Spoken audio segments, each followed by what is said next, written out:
Voice of Cameroon, la voix de l'espérance. Connu cette journée suisse qui nous permettra d'échanger.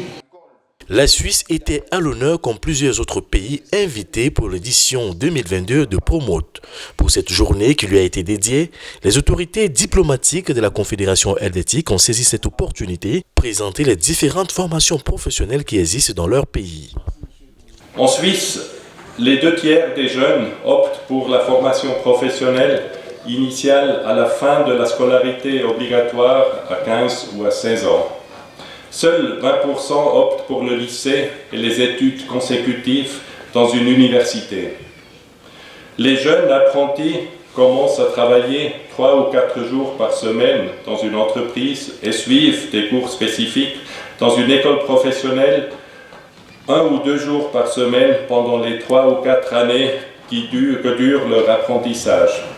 Après les examens finaux, ils reçoivent un diplôme de capacité professionnelle et ils seront éligibles au marché du travail.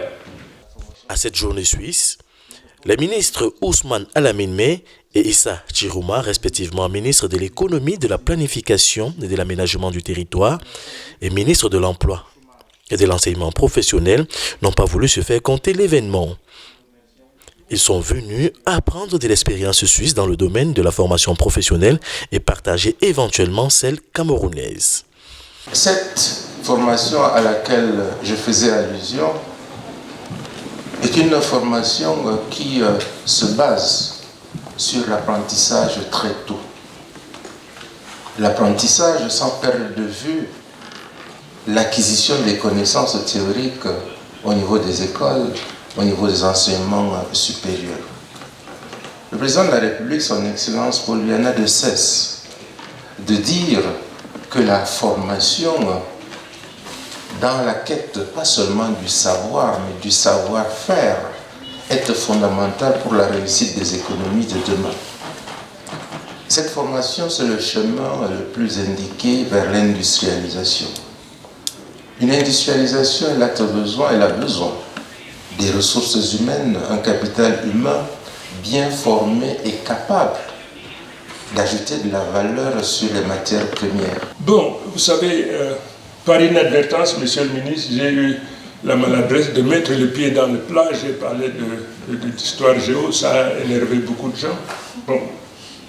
Mais qu'est-ce que vous voulez? Nous formons pour 2 objectifs. On forme parce que le marché en a besoin. Et si le marché n'a pas besoin, il faudrait que vous ayez la possibilité de vous installer en auto-emploi. Toute formation qui n'obéit pas à ces 2 choses-là risque de vous jeter en pâture. L'État recrute, mais l'État probablement est saturé. Le secteur privé également recrute, mais celui-là aussi, un jour, il sera saturé. Alors si ces 2 pôles-là ne peuvent pas vous recruter, il faudrait que vous ayez un apprentissage, un métier qui vous permette de vous installer en auto-emploi, où vous travaillez pour quelqu'un, où vous travaillez pour vous-même. La Suisse est un partenaire privilégié du Cameroun dans le domaine de la formation professionnelle. Elle a de ce fait octroyé plusieurs bourses d'études aux étudiants camerounais, lesquels sont d'ailleurs revenus au pays pour mettre leur savoir-faire au profit du développement du Cameroun. Si vous êtes immatriculé dans une université suisse, là c'est vraiment un avantage parce que qu'on soit camerounais ou autre, on a les mêmes prétentions qu'un universitaire suisse pour avoir d'autres possibilités de subvention et de financement. Je prendrai mon exemple. Là, je viens de bénéficier d'une subvention de la commission Égalité et Diversité pour amorcer la phase de mes pré-tests ici au Cameroun. Donc vous voyez, j'ai choisi le Cameroun comme terrain de recherche, mais j'ai reçu une subvention suisse. Je suis parti du Cameroun très tôt. Et donc, une chose que mon père a eu souvent à me dire, c'est que le Cameroun est vierge et qu'il faut le développer. Donc, il y a des opportunités d'apprendre justement à l'extérieur, comme moi j'ai pu avoir l'opportunité et la chance de pouvoir le faire. Et donc, je suis revenu justement pour cette raison, je vais dire ça comment, bâtir de mes propres mains aussi ce que je peux pour pouvoir développer le Cameroun et voir justement que la coopération entre la Suisse et le Cameroun qui se produit en ce moment aide justement les Camerounais avec ces opportunités. Alors je suis arrivé en Suisse à l'université de Lausanne dans le cadre de mes études, c'était un stage de recherche.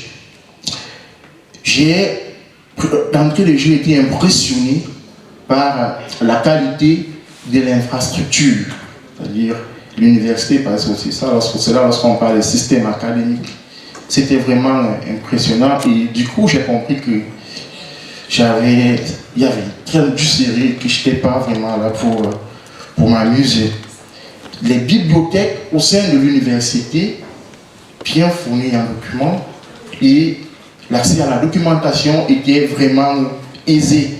J'ai également constaté qu'il y avait une connectivité, un lien entre toutes les universités suisses. Parce que lorsqu'on se retrouvait par le canal de la technologie, de l'outil informatique, du numérique, c'est lorsqu'on se retrouvait généralement dans une université, que ce soit à Neuchâtel, Genève, Berne ou Lausanne, dans le cadre du programme d'histoire doctorale, en histoire contemporaine, les étudiants de toutes les universités se retrouvaient dans une seule université et ont mené ensemble notre séminaire. C'était vraiment impressionnant.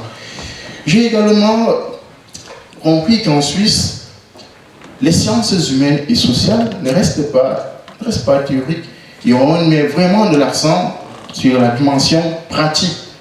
Les Suisses présents à cette journée ont également saisi cette opportunité pour en savoir un peu plus sur ce qui se fait en matière de formation professionnelle au Cameroun. Pour moi, c'était une très belle occasion pour faire connaître qu'est-ce qu'on fait en Suisse, comment est notre système d'éducation en Suisse, le système dual, mais aussi j'ai appris beaucoup des deux ministres qui ont parlé, des interlocuteurs du panel. Ça m'a donné une grande information sur comment ça marche au Cameroun.